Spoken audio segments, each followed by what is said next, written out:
大家好，今日咧我哋會講下主禱文。經文咧就喺馬太福音6章1至18節嘅。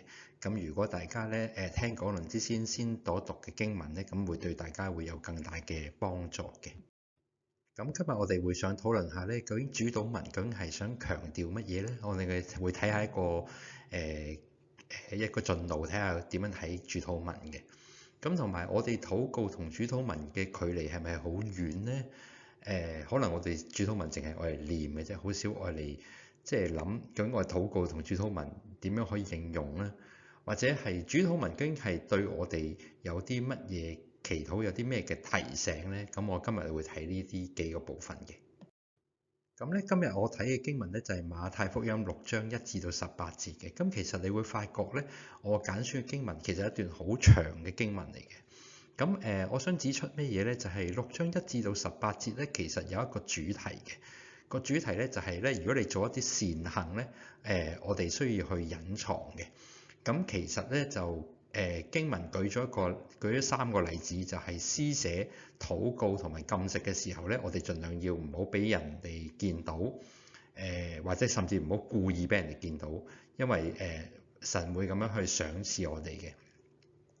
咁主禱文嘅教導咧，其實係喺呢段嘅經文嘅中間嘅一個部分，當佢提到禱告嘅時候所提出嚟嘅。咁就喺6章7至15節嘅。嗱，如果你睇翻施捨、禱告同埋禁食經文咧，其實佢哋咧本身有好多嘅字眼咧，都係非常之重複嘅。咁我哋假設今次我哋淨係睇關於禱告嘅經文，咁呢堆嘅經文咧，我哋唔詳細去睇啦。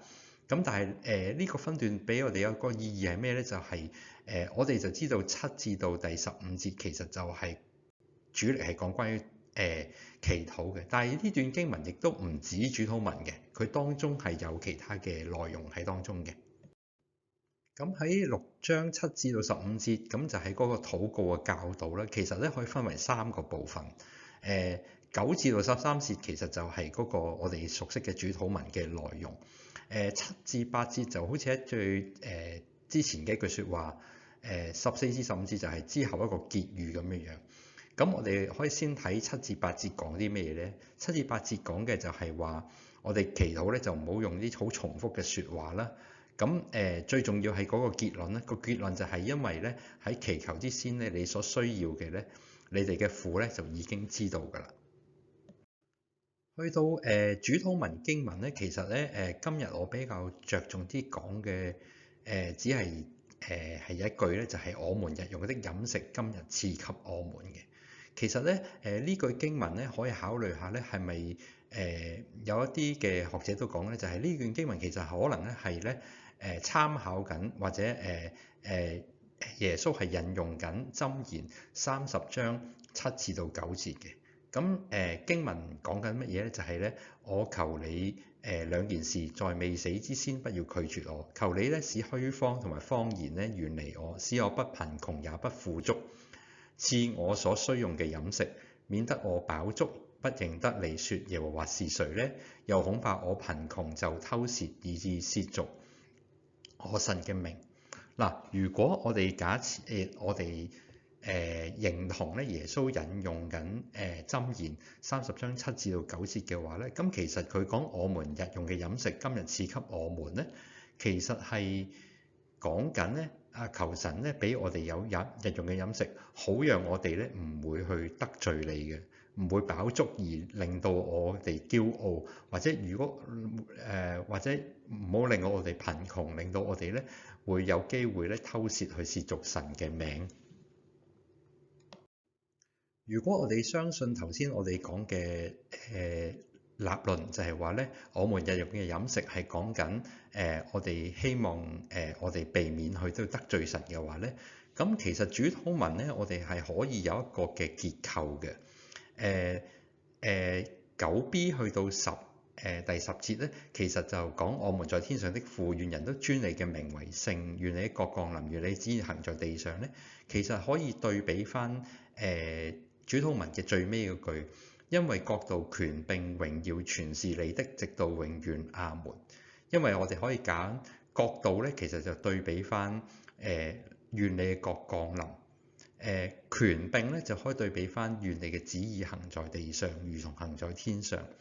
榮耀咧，我哋可以對比翻願人咧都尊你嘅名為聖。咁去到中間嘅時候咧，我哋日用嘅飲食今日賜給我們。如果我哋認同其實係耶穌係參考緊箴言嘅話咧，其實呢句説話其實可以對比翻不叫我們陷入試探，救我們脫離那惡者。因為咧呢兩句嘅經文咧都係講緊我哋唔好得罪神嘅。咁所以咧去到中間就剩翻一句説話啦，就係免我們的債，如同我們免了人的債啦。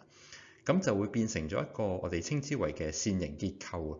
咁我哋就會發覺，咦，免我們的債，如同我們免了人的債咧，係一句可能會比較強調嘅經文嚟嘅。而更加值得一點留意咧，就係主禱文後面嗰句嘅經文總結咧，係啱啱呼應翻呢樣嘢嘅。6章14至到15節。佢哋就話啦：你們若饒恕人嘅過犯，你們嘅天父咧也必饒恕你們；你們若不饒恕人，你們嘅天父咧也必不饒恕你們嘅過犯。其實呢一句説話咧，就正好係同主禱文唯一一句有關咧，就係免我們的債，如同我們免了人的債。如果我哋相信呢句説話係一個禱告嘅教導嘅總結嘅話咧，咁可能喺主禱文裏面，其中一個好突出嘅一個主題咧，就會係我哋究竟點樣去對待人啊？我哋有冇免去人哋嘅債，或者即係饒恕人哋嘅過犯啦？另一個我比較有興趣去指出嘅地方咧，就係咧主禱文咧稱呼自己嘅時候咧，其實係用我們嘅。我們在天上的父啊，我們日用嘅飲食啊，今日賜給我們，免我們的債啊，如同我們免了人的債啊。我哋又諗下我們係咩咧？係啦，其實可以有好多嘅選擇嘅。譬如舉個例子，我們可以至少我哋知道我們唔係我咯，唔係一個好個人嘅嘢咧，係講緊一個群體咧，代表一個群體嘅祈禱。譬如可能係代表緊你嘅團契。你嘅弟兄姊妹，代表緊你嘅教會，代表緊你一個地方，你屬於嘅你嘅國家，或者代表世人，但係肯定嘅就係咧，佢唔係講緊一個人。咁呢樣嘢其實對我哋有啲衝擊嘅。其實我哋祈禱好多時都係好個人嘅。我哋會祈求我哋覺得自己好無力，求主幫助，或者我哋有啲乜嘢好唔順利，求主咧開路。主禱文似乎咧就要我哋諗下，我哋係為緊我哋呢個群體去到祈禱嘅。咁我嘗試總結下頭先我哋經歷過嘅講解過嘅一啲嘅題目啦。